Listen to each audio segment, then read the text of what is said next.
Hey friends, Andrew here. In this video, I'm going to show you your YouTube videos are downloaded in low quality. Let me show you how to fix it. So if you have YouTube Premium and you download your videos, let's click on downloads on the left side, and you're watching your videos from here. You click on them and you realize the quality is low.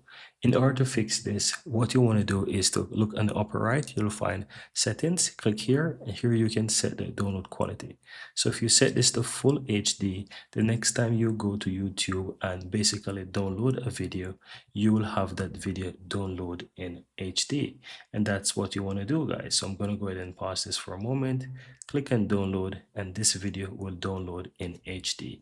That's how it works. So if you're experiencing that whenever you download videos, it is downloaded in low quality, that's actually the thing that you need to change, because by default, it is set to standard, which is the 480p, and that's the problem. And that's it. That's how you fix it.